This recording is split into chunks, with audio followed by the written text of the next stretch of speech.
이 아침에도 주 앞에 오신 여러분들을 주의 이름으로 축복합니다. 기도합시다. 좋으신 하나님 감사합니다. 오늘 이 아침에 주님 앞에 나와 기도하며 주의 은혜를 구하게 하셔서 감사합니다. 완전하신 주님, 신실하신 주님, 우리의 모든 삶을 통해 주님의 나라가 세워지고 주의 교회가 세워지고 열방이 주께로 돌아오는 복을 누리게 하여 주옵소서. 대강절 특별 새벽 기도를 맞이하여서 우리로 하여금 주의 영광을 추구하며 또 어떻게 도시에 부흥이 임하고 어떻게 대적의 문을 취할 수 있는지 이 부분에 대해서 함께 알게 하셔서 감사합니다.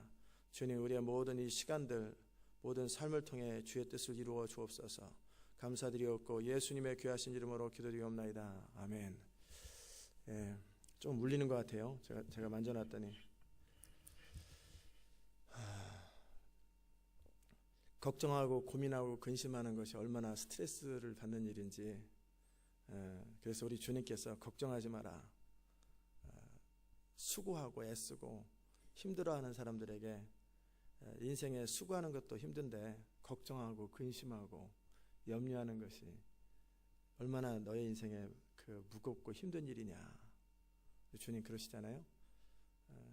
이번 대강절, 항상 대강절 때 늘 그래요. 사순절이나 대강절은 계속 주일과 같은 부담, 실제 엄청나게 많은 일을 하는 것도 아닌데도 부담들을 늘 제 안에 매일 가지니까 잠은 딴 때보다 좀 더 자고, 그런데도 입술이 트고 그래가지고 입술이 이렇게 터지고 되게 계속 뭔가를 생각하고 끊임없이 이렇게 신경을 쓴다라는 것이 참 피곤한 일이구나. 차라리 사업이 잘 돼가지고 일을 하는 게 안 피곤하지, 사업이 안 돼가지고 돈 때문에 걱정하고 고민하는 게 더 피곤하는구나. 그런 생각을 합니다. 그래서 항상 기뻐하고 또 주를 의지하고 그렇게 하시기 바랍니다. 그렇다고 신경 안 쓸 수는 없는 거잖아요. 계속 신경을 쓰는데, 신경 쓴다고 되는 건 아닌데 그래도 신경을 늘 써요. 대강절 매일매일의 말씀을 평상시 새벽 기도처럼 이렇게 정해진 본문을 가지고 이렇게 나가면 참 쉽잖아요. 그리고 주일 같은 경우도 정해진 본문이 딱 있으면 이렇게 딱 좋은데, 이런 부분들이 매일매일 고민을 해야 되니까 오늘 아침도 일어나서 교회 오기 전까지 고민하는 거예요. 계속 뭐 할까, 어떻게 할까. 그래서 여러분이 참 부럽습니다. 그냥 앉아만 있으면 되잖아요.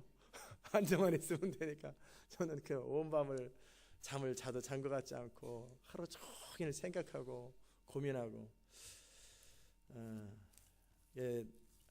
뭔가를 책임진다라는 게 그렇게 어려운 일이에요. 제가 부교육자로 있을 때는 참 편했어요. 왜냐면 책임 안 지잖아요. 담임 목사님이 책임지고 나는 내가 해야 될 것만 하면 되고, 제가 책임져야 될 범위가 정해졌잖아요. 이만큼만 책임지면 되니까, 맡은 부서나. 그러나 전체적인 것은 시키는 대로 하면 되고 못하면 혼나면 되고 아주 편해요. 그냥 못하면 혼나면 되는 거, 잔소리 먹으면 되는 거고. 그러나 실제 교회가 어찌 되는 거에 대해서는 고민을 이렇게 많이 안 하잖아요. 제가 힘닿는 대로 돕고 할 수 있는 대로 하지만, 그러나 리더의 자리에 선다라는 것은 굉장히 이렇게 책임감이 주어지는 거예요. 책임감이 주어지고, 그 책임감이 없을 때는 결국 리더가 되지 못하고 하나님도 그 사람에게 맡길 수가 없어요. 모세가, 하나님께서 말씀하시기를 Moses is the only one I can trust to lead my people, 그러잖아요. 모세만이 내가 유일하게 믿을 수 있는 사람이다. 아론과 미리암이 대적할 때 모세만이 하나님을 경험하냐 어쩌고 저쩌고 막 그렇게, 우리도 하나님을 안다, 우리도 하나님의 계시가 있다, 그래가지고 모세가 구스 여자를 취할 때 막 대들었잖아요. 그럴 때 하나님께서 하셨던 말씀이에요. 모세만이 내가 유일하게 믿을 수 있는 사람이다. 이게 책임감이에요. 책임감. 어떤 상황이 발생하고 어떤 문제가 발생할 때 그 문제에 대해서, 상황에 대해서 조금도 망설이지 아니하고 그것을 책임질 수 있는 그런 사람. 실제 어떤 모세가 40일 동안 십계명을 받으러 간 사이에 결국은 어떤 일이 생깁니까? 미리암과 아론이 있어도 아무 해결이 안 돼요. 이스라엘 백성들을 이끌 능력이 없고, 그들이 우상 숭배하고 그들이 자기들 나름대로 반역을 해도 그 어떻게 방법이 없는 거예요. 그러니까는 모세가 딱 오니까 해결이 다 끝나잖아요. 그 문제에 대해서 정확하게 그 해결하고, 또 이런 것은 지혜의 문제나 어떤 능력의 문제가 아니에요. 그것은 뭐의 문제냐면 책임감의 문제예요. 그래서 그 하나님의 뜻대로 그 공동체 이스라엘을 이끌어가기 위해서 필요하면 돌에 맞아 죽을 준비하는 거예요. 항상 목숨을 걸고 계속 이렇게 가는 것, 이게 책임감이거든요. 이제 우리가 도시를 맡아서 뭔가 할 때도 우리 성도들에게 가장 필요한 것이 있다면 하나님 앞에 순복하는 것과 마귀를 대적하는 일, 그와 함께 그 일을 죽도록 하는 책임감이에요. 결국 그 책임감이 없이는 하다 말아버리죠.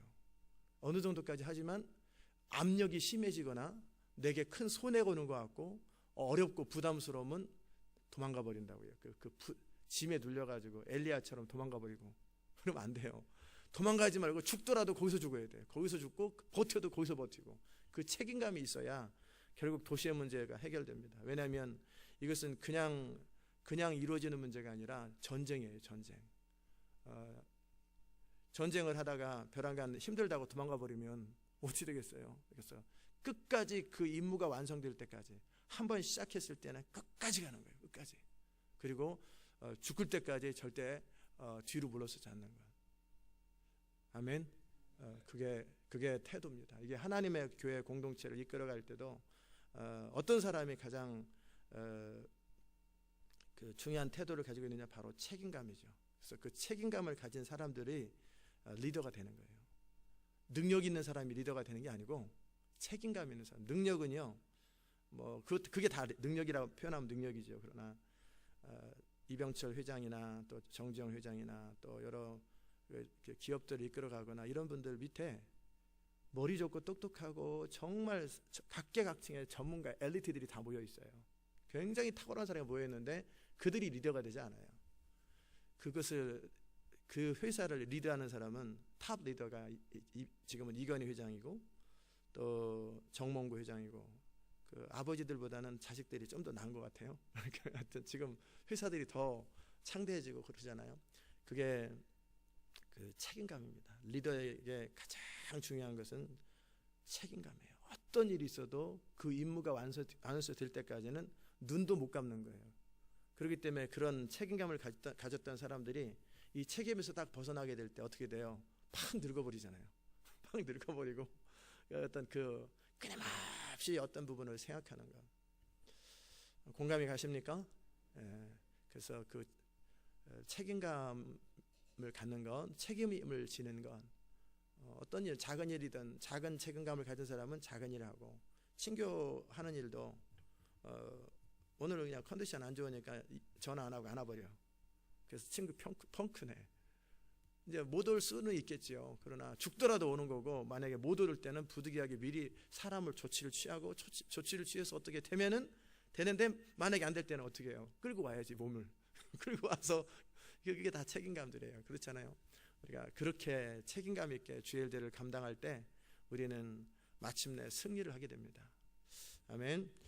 주 예수보다 귀한 것은 없네. 우리 102장 찬송합시다.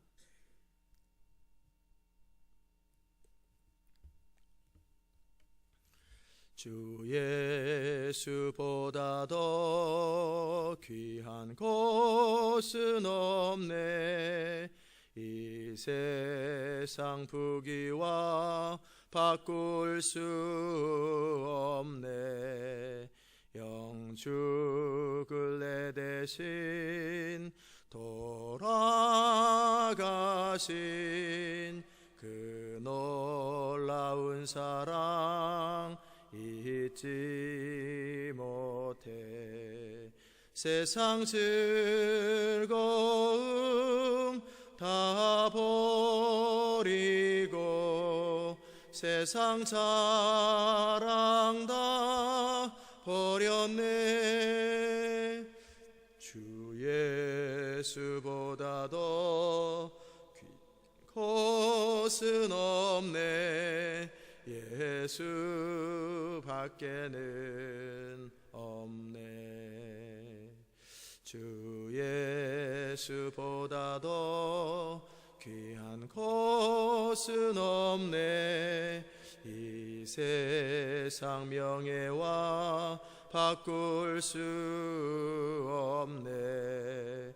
이전에 즐기던 세상 일도 주 사랑하는 마음 뺏지 못해.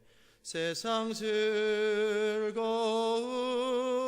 다 버리고 세상 사랑 다 버렸네.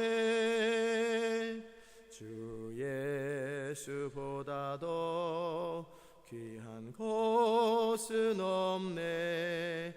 예수 밖에는 없네.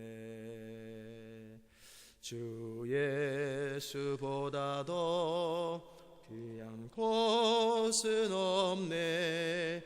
이 세상 행복과 바꿀 수 없네. 유혹과 핍박이 몰려와도 주 섬기는 내 맘 변치 못해.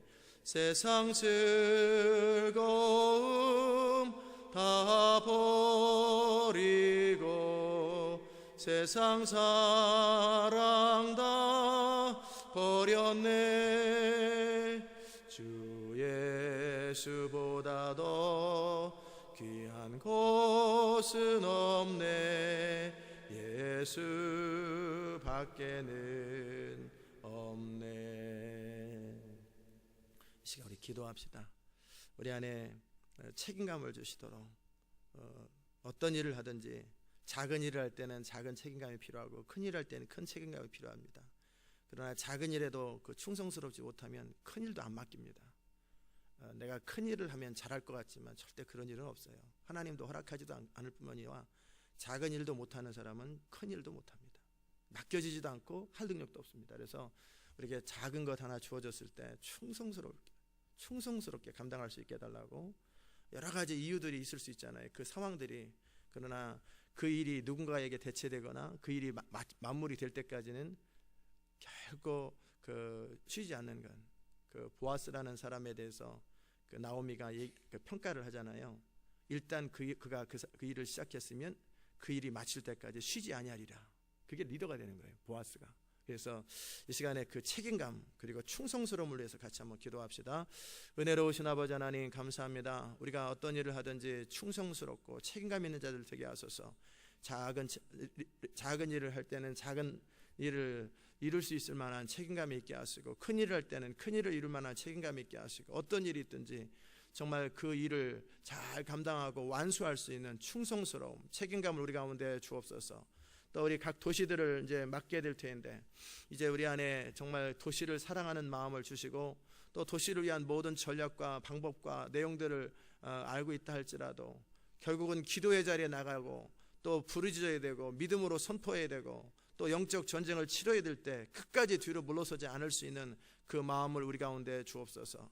그리하여 참으로 그 도시의 수천, 수만, 수십만, 수백만의 영혼들이 바로 그 사람들에게 달렸다고, 정말 그들의 운명이 그들에게 달렸다라는 거룩한 책임감과 부담을 가지고 그 일들을 이루되 계속해서 기도하고 추구하며 정말 마침내 이룰 수 있는 그런 사람들 될 수 있도록 도와주시고, 우리 지교회에 있는 모든 한 사람 한 사람, 또 우리 애틀란타에 있는 모든 사람들이 함께 팀이 되어서 참으로 그 도시들이 주께로 돌아오는 그 일들을 마침내 이룰 수 있도록 정말 은혜 베푸시고, 그 일을 이룰 수 있는 사람들을 주께서 선택하셔서 연결하여 주시고, 그래서 함께 하나님의 꿈이 이루어질 수 있도록 주님이 은총 베풀어 주시옵소서. 오늘도 이 새벽에 우리 가운데 은혜 베푸시고 예비하시는 은혜를 더하여 주옵소서. 예수님의 귀하신 이름으로 기도드리옵나이다. 아멘. 이제 방송이 됩니까? 네. 방송이 고장 나가지고 지금 방송이 안 됩니다. 그래서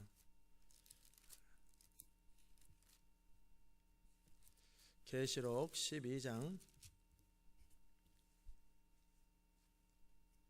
7절에서 12절까지, 계시록 12장 7절에서 12절까지 같이 읽겠습니다. 하늘에 전쟁이 있으니 미가엘과 그의 사자들이 용으로 더불어 싸울세 용과 그의 사자들도 싸우나 이기지 못하여 다시 하늘에서 저희의 있을 곳을 얻지 못한지라. 큰 용이 내어 쫓기니 옛뱀 곧 마귀라고도 하고 사단이라고 하는 온 천하를 꿰는 자라. 땅으로 내어 쫓기니 그의 사자들도 저와 함께 내어 쫓기니라. 내가 또 들으니 하늘에 큰 음성이 있어 가로되 이제 우리 하나님의 구원과 능력과 나라와 또 그의 그리스도의 권세가 이루었으니 우리 형제들을 참사던 자 곧 우리 하나님 앞에서 밤낮 참사던 자가 쫓겨났고 또 여러 형제가 어린 양의 피와 자기의 증거하는 말을 인하여 저를 이기었으니 그들은 죽기까지 자기 생명을 아끼지 아니하였도다. 그러므로 하늘과 그 가운데 있는 거하는 자들은 즐거워하라. 그러나 땅과 바다는 화 있을진저 이는 마귀가 자기의 때가 얼마 못된 줄 알므로 크게 분내어 너희에게 내려갔음이라 하더라. 아멘. 이게 마지막 적그리스도가 등장하기 전에 나타나는 또 있어져야 될 일들을 지금 기록하고 있습니다. 계시록 12장의 내용들은 교회에 대한 이야기, 또 예수님이 오시는에 대한 이야기, 하나님의 나라를 회방하는 것에 대한 이야기를 지금 하고 있고, 더더욱이 이 마지막 7절 이하에는 뭐냐면 이제 하늘에 용이 떨어지는 거예요. 그 사단이 하늘에서 떨어져서 이제 이 땅에 내려와서 이 땅에 드디어 적그리스도가 등장하지요. 이제 높은 곳에 있어야 이제 모든 것들을 다스리는데 이제 하늘에서 쫓겨나고 이 땅의 권세로 내려오기 때문에 이제 마지막 이 땅엔 재앙이 있지만 하나님 나라에서 이제 전쟁이 다 마무리됐다 그 말입니다. 그리고 이제 적그리스도가 등장하기 전에 이루어져야 될 일이 뭐냐면 거대한 영적 전쟁이 일어나줘야 돼요. 거대한 영적 전쟁이 일어나고, 그리고 그 영적 전쟁을 통해서 하늘에서 그 옛뱀 마귀 사단이 쫓겨나야 됩니다. 그리고 이 땅에서 그 7년 환란의 뒷부분이 시작되고 적그리스도가 등장하는 일들이 일어나겠지만 그것은 잠시 3년 반 못 되는 시간 동안에 허락된 권세지요. 그래서 발악을 하는 거죠 마지막에. 그런데 어쨌든 지금은 땅에 떨어지질 않았어요. 아직 여전히 하늘에서 하늘에 있는 영들을 통해서 또 통치하고 그들을 통해서 정사와 권세와 이 어둠의 세상 주관자들을 다스리고, 그래가지고 결국 이 땅을 여전히 사단의 통치가 계속 임하는 그런 환경이죠. 그러다 보니까 자연스럽게 각 도시마다 교회들마다 부흥이 임하지 않고 도시는 여전히 믿는 자보다 믿지 않는 자들이 많은 거예요. 왜냐하면 우리가 고린도 후서 14장에 보면은 이 세상 신이 God of this world가 그 사람들의 마음을 혼미케 해서 믿지 못하게 만들고, 그래서 정말 하나님을 대적하거나 하나님을 알지 못하도록 그런 일들이 지금도 계속 팽배하게 이루어져 있는 거예요.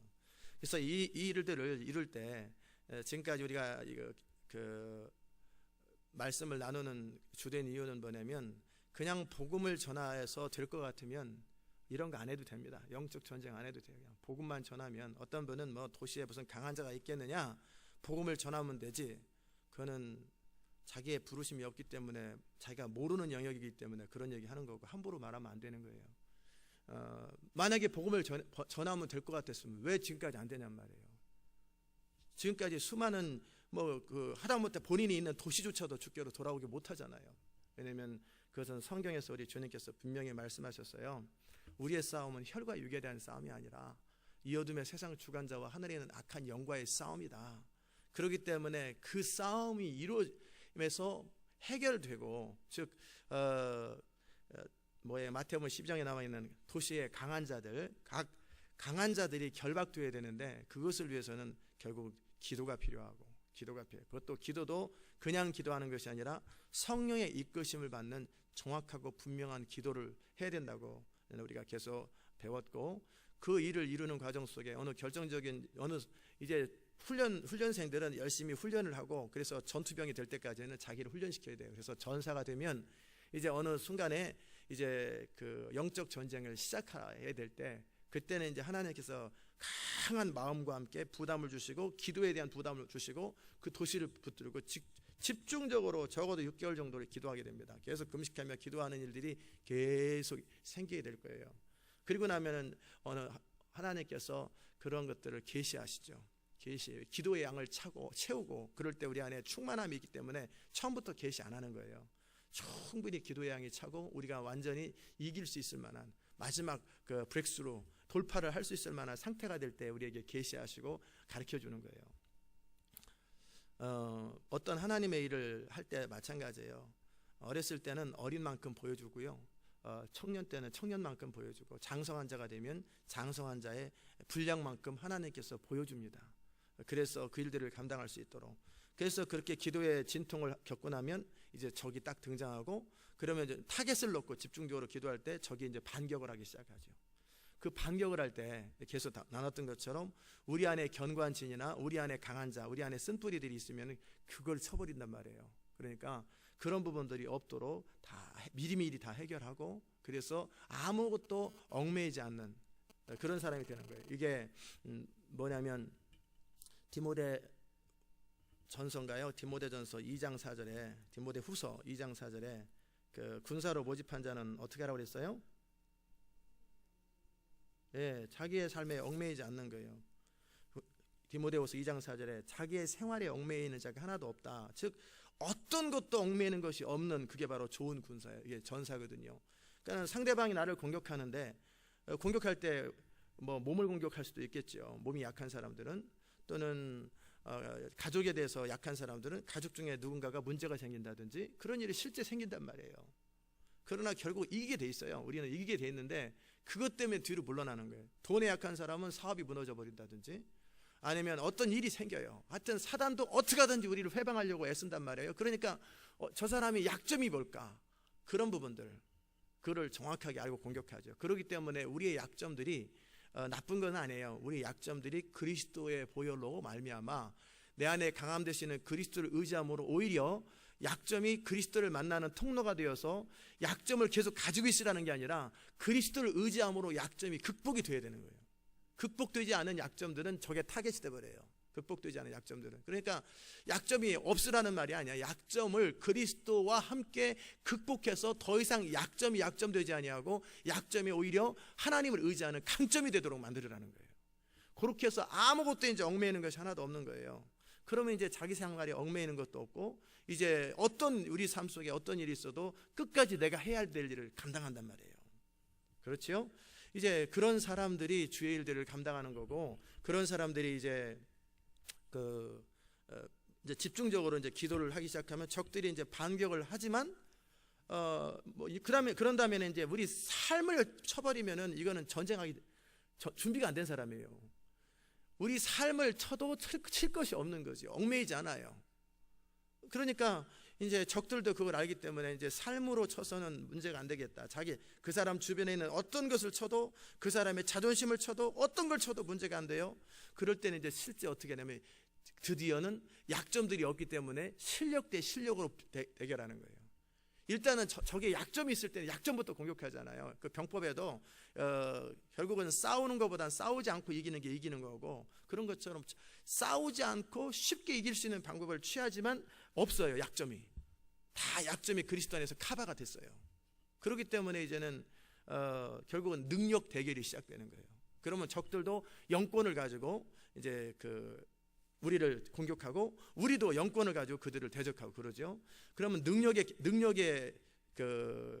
뭐냐?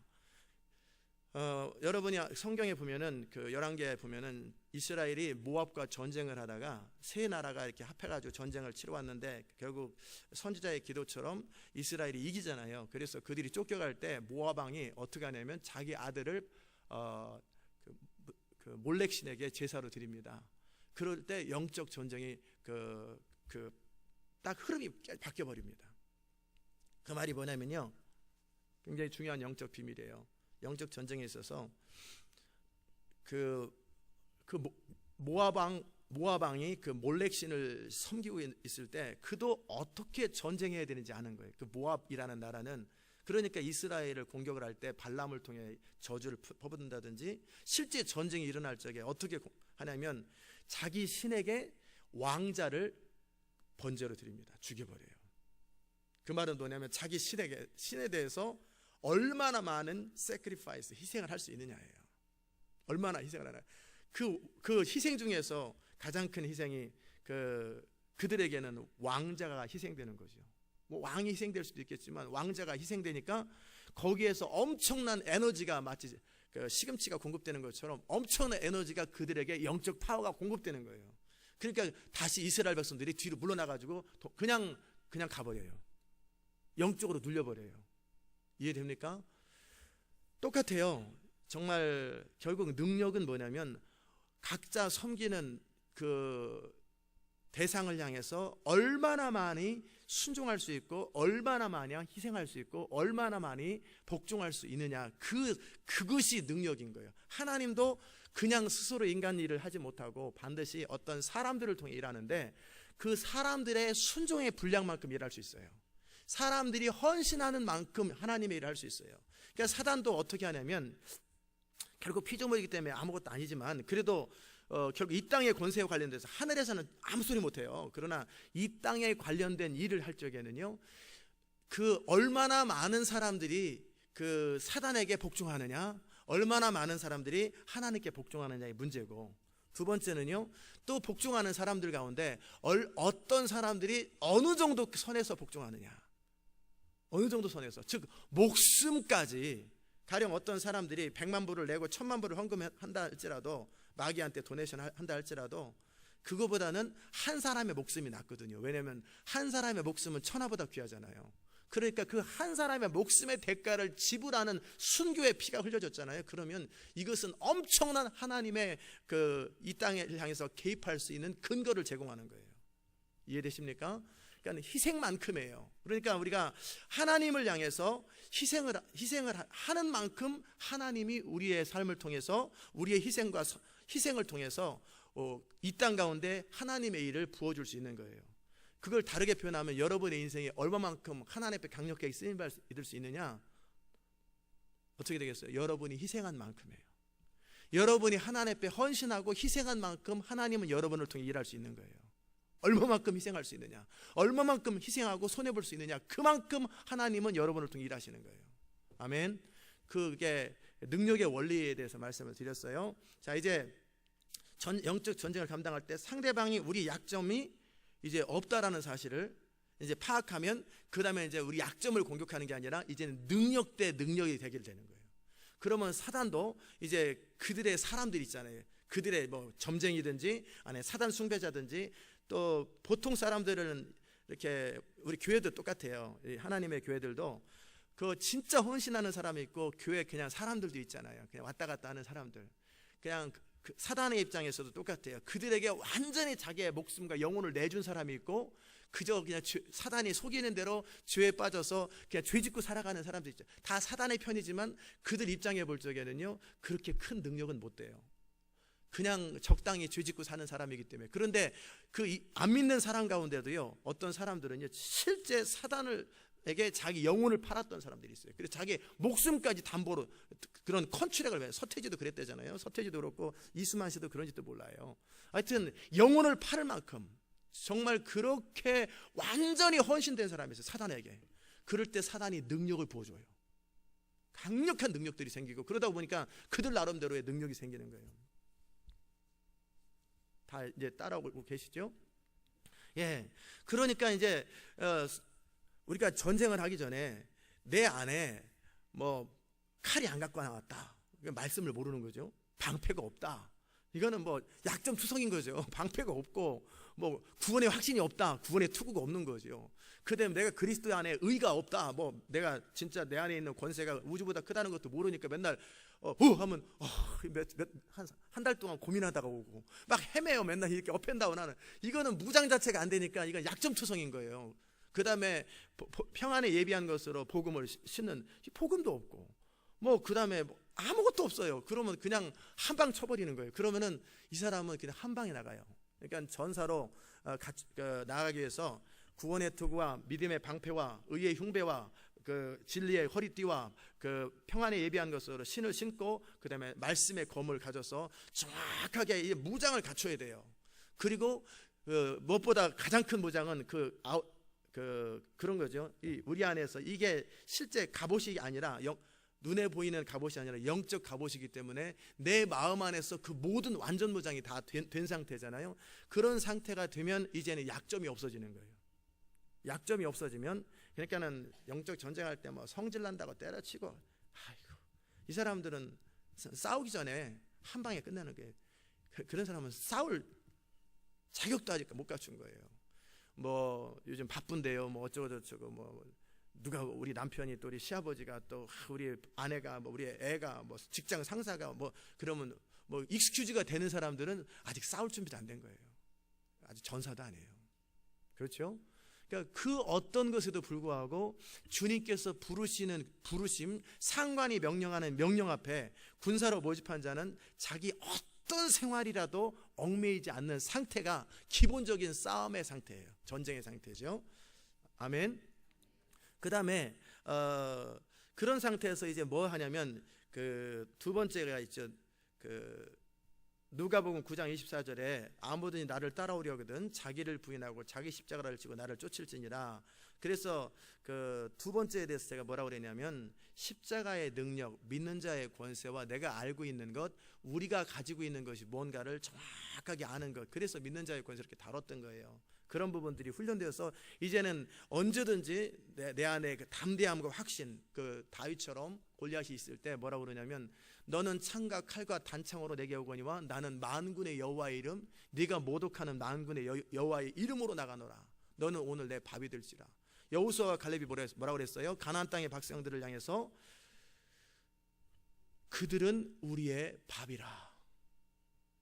이스라엘 백성들은 뭐예요? 그들 앞에 비교할 때 그들은 안악자손 같고 우리는 메뚜기였다고 그랬던 거예요. 그들은 뭐냐? 믿는 자의 권세, 즉 우리 안에 계신 하나님이 우주보다 크다라는 사실을 모르는 거죠. 게하시도 그걸 모르니까 이 적들이 집을 사방으로 둘러싸니까 두려워 떨 때 엘리사가 영적 전쟁 전사잖아요. 그러니까 게하시의 눈을 뜨게 해달라고 말을 했어요. 이제 그 우리와 함께 있는 자가 그들보다 크다라는 얘기를 해도 못 알아들어요.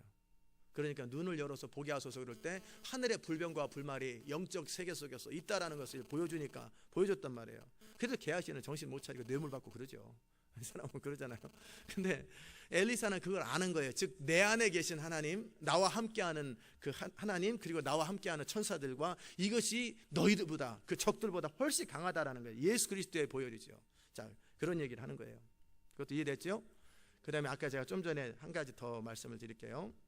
능력 대결에 있어서 이제는 약점들이 다 없어졌고 무장을 했기 때문에 이제는 약점 가지고 공격할 수는 없어요. 일단 첫 번째는 약점 가지고 공격을 해야 되는데 약점이 하나도 없어요. 적도 없고 나도 없어요. 그러면 이제 실제 능력 대결을 하는 거예요. 능력 대결. 그 능력 대결의 키가 뭐라고 그랬어요? 얼마나 희생하느냐, 얼마나 하나님께 희생하느냐. 그리고 우리의 가장 큰 능력은 뭐냐면, 그래서 하나님께서 그 아들 예수 그리스도, 하나님이 이 땅에서 희생했기 때문에 예수 그리스도의 이름과 보혈의 능력은 그 누구도 이길 수가 없어요.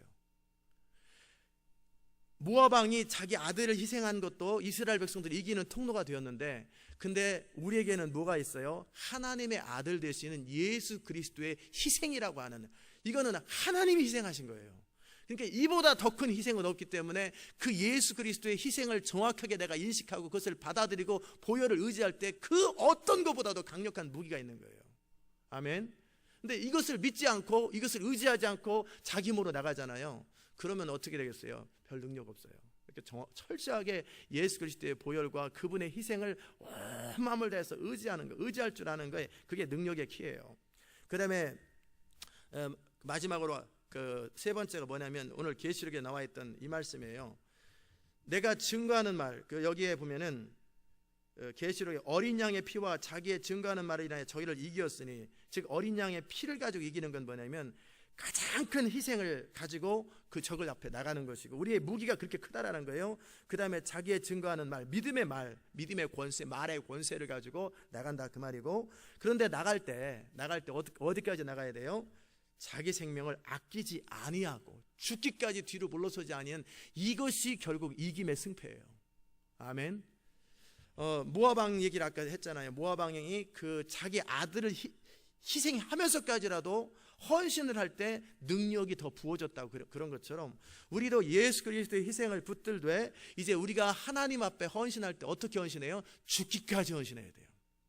목숨을 아끼지 아니하고 그렇게 죽도록 헌신하면은요, 우리의 무기는 완전 무장돼 있어요. 구원의 확신 충만해요. 믿음의 의가 충만해요. 믿음의 방패가 있어요. 그 다음에 그 진리로 가득 차 있어요. 복음을 가지고 있어요. 진리의 검을 가지고 있어요. 이런 상태에서 우리가 믿고 의지하는 것 중심에서 파워 소스가 뭐예요? 예수 그리스도의 보혈이에요. 그런데 그 모든 걸 가지고 가다가 그냥 안 할래. 그럼 어떻게 되겠어요? 안 할래. 그냥 왜? 안 하고 싶어. 그럼 어쩌란 말이에요. 그렇잖아요. 여러분과 제가 막 나가다가 제가 벼랑간 오늘 여러분에게 말씀드립니다. 그냥 안 할래요. 목회. 그러면 이거 무슨 황당한 얘기예요. 너무나 황당한 얘기잖아요. 그냥 왜요? 그냥 하기 싫어요. 많이 했는데요, 뭐 그냥 안 재밌더라고요. 그러면 여러분 뭐가 되고 하나님 나라 뭐가 되겠어요? 너무나 황당해져 버리잖아요. 그러니까 어떻게 해요? 일이 완수될 때까지. 우리의 일은 뭐예요? 주님 오셔야 돼요. 아니면 하나님 나라 완성되고 우리의 생명이 다하든지, 일이 완수될 때까지 무슨 일이 있어도 그 자리에 있어야 돼요. 죽기까지 자기 생명을 아끼지 아니하고 나아가는 거예요. 이게 힘이에요. 다 이해됐습니까? 예. 그게 우리가 그것을 위해서 우리가 각 도시마다 제가 참 기도를 해요. 여러분도 기도하시고. 아무나 오면 안 돼요. 우리 교회는 아무나 오면 안 돼요. 사람만 많다고 능력 없다니까요. 100만 명이 모여 있어도요, 아무도 희생 안 하는데 한 사람은 목숨 걸고 싸우잖아요. 그럼 100만 명이 한 명 못 이겨요. 한 명 못 이겨요. 죽기를 각오하고 싸우는 사람을 이길 수가 없어요. 목숨을 거는 사람을. 그러니까 아무나 교회 와봐야 1000명 모인들, 10,000명 모인들 소용없다니까요. 그냥 교회 자랑하고 교회 건물 짓고 뭐 이런 거 하는 데는 능력이 돼요, 그게. 그러나 진짜 도시를 바꾸고 영적 전쟁을 감당할 때는, 제가 그 원리들을 가르쳐 드렸을 때, 이거는 아니 100만 명의 군대가 있으면 뭐 하겠어요? 아, 우리가 굉장히 큰 것 같다 막 그런데 저기 뭐 한 300명의 용사들이 뭐 한 300명 용사들이 한 뭐 6,000명, 7,000명 용사들이 목숨을 걸고 거기다 하나님의 전략을 가지고 막 싸우기 시작하면요, 100만 명의 사람들이 처음에 자기들이 무기들 가장 잘하는 사람들을 내보냈는데 그래서 한 방에 다 죽었다. 한 방에 죽었다. 그러면 어떻게 해요? 다 도망가 버리죠. 100만 명 다 도망가요. 왜? 그들은 중심에서 내가 희생해야 될 이유도 없고 헌신해야 될 이유도 없고 결국은 이길 줄 알았는데 질 것 같으면 도망가고 자기 목숨 살린단 말이에요. 그렇게 오합지졸이 아무리 모여 있어도 문제가 해결 안 돼요. 더더욱이 현대 전쟁은 무기 전쟁인데 숫자 많다고 되지도 않잖아요. 똑같아요. 우리의 영적 전쟁도 무기 전쟁이에요. 무기가 뭐예요? 우리의 무기는 그리스도의 보혈과 말의 권세예요. 그리스도의 보혈과 말의 권세, 즉 믿음으로 말미암아 정말 하나님의 진리를 선포하고 하나님의 말씀을 선포하는 말의 권세, 그리고 우리가 의지하는 것은 무기는 뭐예요? 그리스도 예수의 이름이에요. 이 엄청난 첨단 무기를 가지고 있어요. 그러니까 적이 100만 명이 있든 1000만 명이 있든 아무 문제가 안 되는 거예요. 엄청난 권세를 우리가 안에 가지고 있어요. 아멘. 이 모든 것을 자유자재로 활용할 줄 아는 그것이 믿는 자의 권세고요. 그리고 뭐예요?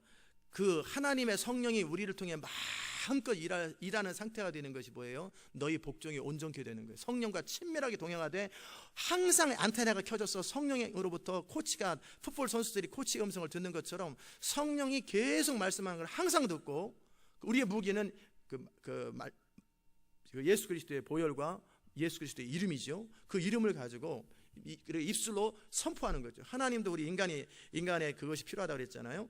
그러되 이제는 절대 뒤로 물러가지 않는 거예요. 다윗이 그러잖아요. 사울왕은 전사는 못 돼요. 쌈꾼은 되지만 전사는 못 돼요. 전사는 끝까지 뒤로 물러서지 않는데 사울왕은 적당히 싸우다가 뒤로 그냥 아말렉도 치다 말고 뭐도 하다 말고 항상 하다 말아, 이 사람은 항상. 근데 다윗은요, 내가 적진을 향해 달려갈 때는 완전히 멸할 때까지 뒤로 물러서지 않아요. 이 사람은 심지어는 어떻게 하냐면요, 그 적진에다가 2년 동안 요압을 파송해 놓고 한 명까지 다 쌀어 없을 때까지 그냥 절대 철수를 안 시켜요. 그래서 완전히 어느 나라는 잊어버렸는데 요압을 보내가지고 그냥 이렇게 1미도 안 되는 사람, 그 이상의 사람을 샅샅이 뒤져 찾아가지고 다 죽여서 완전히 하나님의 명령이 끝날 때까지 다윗은 절대 뒤로 안 물러나요. 그렇기 때문에 다윗은 워리어인 거예요. 전쟁 용사예요. 아멘. 그 하나님의 일을 할 때는 그렇게 하는 거예요. 대충 하다가 나도 할 만큼 했는데요가 아니라 내가 죽어도 그 일이 완성되기 전까지는 안 물러나야 돼요. 그 자리에 서서 거기서 맞아 죽어도 끝까지 버텨야 되는 거예요. 그 정신, 그 의식이 있을 때 하나님의 일이 이루어지고 정말 하나님께서 일을 할 수 있는 거죠. 이해됐죠? 자, 우리가 제가 전체적으로 그 디모데후서와 그 우리가 전사의 조건 세 가지를 여러분에게 말씀을 드렸고요. 그런 사람들을 이제 각 도시마다 이제 모집하는 거예요. 그래서 우리가 왜 그 무슨 근거로 도시에서 그 일을 하냐 그럴 때 우리 주님께서 그랬거든요. 마태복음 18장에서 너희가 땅에서 묶으면 하늘에서 묶일 것이고 땅에서 풀면 하늘에서 풀릴 거라고. 내가 베드로에게 말씀하셨잖아요. 묶고 푸는 권세를 내게 준다. 16장에서 말씀하시고 18장에서 교회에게 그 권세를 줬고 에베소서 1장에서 뭐라고 하냐면 온 땅을 충만케 하시는 자의 충만으로서 교회의 역할에 대해서 말씀하셨어요. 그럴 때 우리가 뭐 그 얘기도 제가 첫 주 둘째 때 말씀을 드렸는데 그 이 땅에서 묶어주는 일이 있어야 돼요. 분명히 계시록 12장에 보면 뭐라고 나와 있어요? 마귀가 쫓겨 내려가는데 그 쫓겨 내려가는 이유가 뭐예요? 여러 형제가 뭐 자매까지 포함되는 거예요. 그냥 형제가 어린 양의 피와 자기의 증거하는 말이나 저기를 이겼다고 그랬어요. 반드시 이 땅에서 누군가가 묶어줬고 마귀의 권세를 그리고 하나님의 능력을 풀어줬고 주에 눌린 것들을 다 풀어주고 그것들을 활용했던 거예요. 아멘. 그 다음에 18장 또 뭐라고 나와 있냐? 마태복음 18장에 그래도 CD로 나가니까 제가 저를 불러드릴게요. 18장 18절에 보면은 묻고 푸는 것에 대해 나오고 19절에 보면은 뭐라고 나오냐면 두 사람이 땅에서 합심으로 무엇을 구하든지 하늘에 계신 내 아버지께서 저희를 위하여 이루게 하시리라 그랬어요. 두 사람이 구하라 그랬어요. 그런데 어떻게 구하라 그랬어요? 합심해서. 특별히 영적 전쟁을 하거나 중보기도가 강력하게 이루어질 때 그 중에 한 사람이라도 딴 마음을 품거나 죄가 들어오면 큰일 납니다. 그냥 흐름이 끊어져 버려요. 그러니까 합심이 그렇게 중요한 거예요. 그러니까는 정직해야 돼요. 정직하고 클리어하고 깨끗하지 않은 사람들은 그 기도 자리에 들어오면 안 돼요. 왜냐하면은 그것을 통해서 거기는 완전히 이렇게 가령 이렇게 전쟁하러 갈 때 방패들을 쫙 이렇게 간다고 생각해 보세요. 방패들을 들고 가는데 한 사람의 방패가 구멍이 났어요. 그럼 어떻게 해요? 저기 그쪽으로 화살을 쏴버린단 말이에요. 그러니까 방패를 할 때는 철저하게 무장된 사람들만 딱 가야 되는 거예요. 그런 것처럼 합심해서 정말 그 한 마음이 되어서 가야 되고 그리고 일치된 마음이 뒤로 한 사람은 자꾸 뒤로 가려고 그러고 도망가려고 그러면 안 돼요. 그러면 아예 집에 보내야 돼요. 300명의 용사를 만들기 전에 집에 보내버려야 돼요. 합심해서 가야 되고 그리고 절대 뒤를 물러서지 아니하고 그러면서 구하되 끝까지 구해야 돼요. 끝까지 구해요. 내가 구할 때 주님께서 들으신다라는 사실을 알아야 되죠. 그 믿음이잖아요. 너희가 기도할 때 기도하고 구한 것은 뭐로 믿으라고요? 받은 줄로 믿고 우리의 기도가 응답될 거라는 확신을 가지고 그 다음에 구하는 거죠. 구하되 끝까지 구하면 하늘에 계신 아버지께서 저희를 위하여 이루어 주시라. 그 끝까지라는 말은 내가 목숨을 걸 만큼 결사적으로 원해야 돼요. 그 기도의 원리 가운데 원함의 원리, 믿음의 원리가 있잖아요. 정말 원해야 돼요. 그 도시가 주께로 돌아오는 것을 나는 목숨 걸고 원하셔야 돼요. 아멘. 그게 적당히 기도해가지고는 역사 안 일어나요. 아무 역사도. 올인하고 전심으로 매달리고 기도하는 것 죽기까지 그걸 구해야 되는 거예요. 그리고 두세 사람이 내 이름으로 모인 곳에 나도 그들 중에 있느니라.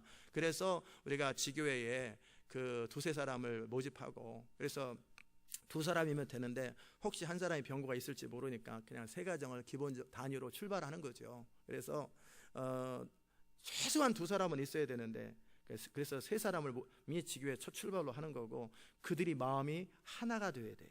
이 모든 무장들이 갖춰져야 되고 그리고 한 마음이 되어서 기도하되 죽기까지 기도하고 끝까지 뒤로 물러서지 말고 그리고 기도하는 사람 갖춰야 될 것이 믿는 자의 권세와 내 안에 있는 모든 것들을 다 갖춰야 되고 어린 양의 보혈을 정확하게 알아야 되고 권세를 정확하게 알아야 되고 기도의 원리를 다 알아야 되고 그렇기 때문에 이 상태죠. 이제 그리스도의 보혈로 예수 이름으로 무장되어 있고, 그리고 내가 기도할 때 요한복음 11장에서 예수님께서 나사로의 무덤 앞에서 항상 내 말을 들으시는 것을 감사하나이다. 즉 하나님과 그 정도의 친밀함이 있는 거예요. 그렇기 때문에 우리가 성령을 따라 음성을 들을 줄 알고 하나님 앞에 기도할 때 내 기도가 응답된다라는 사실을 본인이 미리 알고 있는 거예요. 그렇기 때문에 그 응답된다라는 확신을 가지고 가서 기도하되 어떻게 기도해요? 끝까지 기도하는 거예요. 합심으로 끝까지 기도하면 이제 하늘에서 권세가 풀어지고 1단계로 계시를 풀어주고, 적들도 반격할 때 우리 무기가 더 세잖아요. 화력이 훨씬 세지요. 그 적들도 나름대로 어떤 이런저런 거 있지만 어차피 마귀는 피조물이라 하나님 앞에는 안 되고, 두 번째는 희생이라 할지라도 어떤 희생이에요? 적들은 마귀에게 희생한 인간의 희생인데 우리의 희생은 뭐예요? 예수 그리스도의 희생, 하나님의 희생이란 말이에요. 그렇기 때문에 우리의 무기가 훨씬 세고, 그러나 그 희생을 붙들고 나가는 자들이 역시 자기의 목숨까지 아끼지 않는 그 사람이 그 일을 감당할 때 그 기도는요, 화력이 그냥 핵처럼 나갑니다. 팍팍 나갑니다. 아멘. 그런 자들이 어느 도시에서 그 도시를 품고 기도하잖아요. 그것은 뭐냐면 하늘의 문이 막 열리는 거예요. 보이지 않는 영역 속에서 그 사람이 한번 쏟아붓는 그 기도는요, 그냥 100만 명이 중얼중얼중얼 하는 기도가 아니에요. 그 사람이 쏟아붓는 기도는요, 하늘의 문이 열리고요, 하늘의 권능들이 막 쏟아지고 상상할 수 없는 하나님의 역사들이 일어나는 그런 기도가 되는 거예요. 왜요? 그 모든 것을 가지고 있고 갖춘 사람이 기도하기 때문에 그래요. 아멘. 그렇기 때문에 그 마지막에 전쟁, 영적 전쟁은 1년도 안 걸려요. 실제 부흥이 임하기 위해서 그 1년도 안 걸리는 전쟁을 한단 말이에요. 길어야 1년도 안 걸리는 전쟁인데, 그러나 그것을 갖추기 위해서 치러야 될 대가라든지 그 준비되는 시간들이, 모세 같은 경우는 40년이 걸린 거예요. 모세가 출애굽하는 데 1년 걸렸어요. 뭐 기껏해 한 달도 안 걸렸지. 그냥 딱딱딱딱딱 해가지고 끝내가지고 바로 홍해 건너가 버리잖아요. 가나안 땅 전쟁하는 것도 그렇게 뭐 큰 일이 아닌데 그것을 준비하는 일에 40년씩 걸리는 거예요. 그래서 준비하는 시간이 그렇게 오래 걸리는 거예요. 오늘 제가 드린 말씀 다 이해됐습니까? 그래서 정말 전사가, 도시에 부흥을 가져오는 자들이 어떻게 이루어지고 무엇을 갖춰야 되고, 그래서 너희 복종이 온전케 된다라는 말이 누구에게 복종해요? 마귀에게 복종하면 마귀의 사람이 되는 거고, 하나님께 복종하되 완전히 복종하고, 또 주님과 친밀하되 늘 주님의 음성을 들을 만큼 친밀하고, 그것도 얘기 말씀드렸죠. 여러분이 순종하면 순종하는 만큼 주의 음성을 잘 듣습니다. 그리고 아무것도 얽매이는 것이 없고, 믿는 자의 권세를 정확하게 알고, 그리고 죽기까지 자기 목숨을 아끼지 아니하고 하나님 나라를 추구하고, 그렇기 때문에 그 사람들이 이제 두세 사람이 합심으로 함께 기도할 때 그 땅의 영적 파장과 지진들이 일어나는 거예요. 그리고 하나님의 나라가 이 땅에 쏟아지고 하나님의 성령이 부어지는 거예요. 이것을 우리는 보게 될 거예요. 아멘. 계시록 12장에 보면은 이제 마지막 적그리스도가 등장하기 전의 상태예요. 영적 전쟁 언제 일어나냐면요, 그리고 부흥이 언제 일어나냐면 적그리스도가 등장하기 전에, 그래서 하늘에서 이런 것이 다 떨어져 버리는 거예요. 그와 함께 엄청난 대부흥이 시작되죠. 그리고 이 땅에서는 적그리스도 시스템이 등장하기 시작하고, 이제 그때 마지막 때 이 적그리스도가 등장하기 바로 얼마 전에, 뭐 하루 이틀 전이 아니라 몇 년 전에, 그때서부터 부흥이, 저는 얼마나 오랫동안 지속될지 모르겠지만 제가 바라기에는 7년은 넘었으면 좋겠는데, 짧으면 3년밖에 안 될지도 몰라요. 3, 4년밖에. 그래도 세상 다 돌아와요. 그 권능이 너무나 강력하기 때문에요, 3, 4년 내에 전 세계가 다 리치아웃 될 수 있어요. 아멘. 그러니까 우리가 열방에서 하나님의 영광을 선포하기 위해서, 또 각 도시 가운데 그 일을 하기 위해서 이번 대강절을 통해 여러분에게 많은 말씀을 나눴는데, 오늘 어제도 전체 흐름을 잡아줬고 오늘도 뭘 갖춰야 되는지 말씀을 드렸어요. 그러기에 정말 가짜는 가짜지 진짜는 아니에요. 내가 과연 그런 사람인가, 나는 과연 그런 사람인가를 자기를 돌아보고요, 아니면 에휴 나는 안 된다 그러지 마세요. 갖추세요. 시험을 보는 이유가 공부 포기하려고 시험 보는 거 아니잖아요. 내가 모자라는 것이 무엇인가를 하고 그 실력을 갖추기 위해서 보는 거고, 그래서 다시 한번 또 테스트를 하고 모자라는 걸 보고 다시 자기를 준비해서 마침내 패스할 수 있도록 실력을 갖추기 위해서 시험을 보는 거 아니겠어요? 내가 어떤 부분야가 모자라는가. 그 시험이라는 것이 인생에서 뭐예요? 우리 삶 속에 자꾸 하나님께서 우리 혼의 가라지를 드러내는 과정이고, 오늘 나눴던 그 말씀 가운데 나는 어떤 부분이 안 되나, 나는 약점의 문제를 가지고 있나? 무기의 문제를 가지고 있나? 무기를 제대로 가지고 있나? 나는 끝까지 의지력이 있나? 하나님 앞에 그렇게 충성스러운가? 뭐 이런 거 다 자기 자신을 돌아보셔야 돼요. 그리고 자기 삶을 보면 알잖아요. 내가 하다가 뭐든지 하다 말고 하다 말다 하는 사람이냐? 그럼 똑같아요. 이런 일 하다 말아버려요. 자기는 에모셔널한 사람이냐? 그러면 성질나면 때려친다니까. 이런 사람들은요. 나는 뭐에 약한가? 약점이 없도록 그리스도의 보혈로 또 커버하시고, 그리고 주의 능력으로 약점을 가지고 살지 말고 극복하세요. 아멘. 한 번 더 말씀드립니다. 약점을 가지고 있기 때문에 약점을 안고 살지 말고, 약점을 자기 힘으로 극복할 수 없을 때 주님과 함께 나의 약점을 극복해 놓으라는 거예요. 극복해 놓으라. 그래서 내가 그 약점의 그 순간에 더 자기 자신을 긴장하고, 그 순간마다 항상 주를 의지하고, 그 순간마다 주를 의지하고, 그래서 매 순간 내 약점이 있는 곳이 오히려 부러진 것이 뼈가 더 튼튼해지잖아요. 나중에 주를 온전히 의지하는 법을 아는 거예요. 그 상태에서 약점에서 어떻게 주를 의지하는지. 나는 사람들이 얘기할 때 왠지 이렇게 그 사람이 조금 싫은 말 하면 내 마음속에서 막 요동함이 있다, 그럴 때 그게 약점이란 말이에요. 그러면 예수님처럼 아무런 비난을 받아도 하나님의 칭찬, 하나님의 인정 외에는 관심이 없는 것처럼, 또 내가 그런 약점이 있을 때 나의 증인은 하늘에 계시고 나의 보이는 하늘에 계시다고 욥의 고백처럼 나를 확실히 안전케 하시는 분은 하나님이라는 믿음, 그리고 주님이 나를 인정해 준다라는 그 믿음을 가지고 어떤 사람의 비난도 눈 하나 깜짝 안 하는, 그렇게 사람은 약하잖아요. 두려움도 있고 연약할 때 그 약한 지점을 하나님과의 관계 속에서, 말씀과의 관계 속에서 커버를 해가지고 이제 보완을 한 상태가 되라는 거예요. 아멘. 그렇게 되면 우리는 드디어 전사가 됩니다. 그리고 우리의 기도는 어차피 인간에게 그런 권세를 줬고 믿는 자의 권세를 줬기 때문에 아무도 우리를 해할 수가 없어요. 너희 안에 계시는 하나님은 우주보다 크시기 때문에 아무도 우리를 못 이겨요. 우리 스스로의 문제 때문에 우리가 넘어지는 것뿐이지. 그래서 우리 문제를 다 해결하고 이제 축축축축 나가면요, 어떻게 일어나냐면요, 정말 빛과 같은 속도로 퍼져나가요. 착착착착착착착. 그렇게 퍼져나가면 온 땅에 하나님 나라가 돌아오는 거예요. 저에게 주신 예언 가운데 그런 부분이 빛과 같은 속도로 그 기름 부음이 퍼져가는 거예요. 전 세계로 퍼져가는 거예요. 그게 어떻게 퍼져나가요? 여러분을 통해서, 교회를 통해서 하나님께서 전 세계 가운데 하나님 나라가 빛과 같은 속도로 퍼져나가는 거예요. 아멘. 정말 그런 은혜가 있기를 주의 이름으로 축복합니다. 기도합시다. 하나님 감사합니다. 오늘 계시록 12장을 통해서 영적 전쟁이 어떻게 실제 이루어지고 뭘 갖춰야 되고 어떻게 이길 수 있는지에 대한 부분들을 다뤘습니다.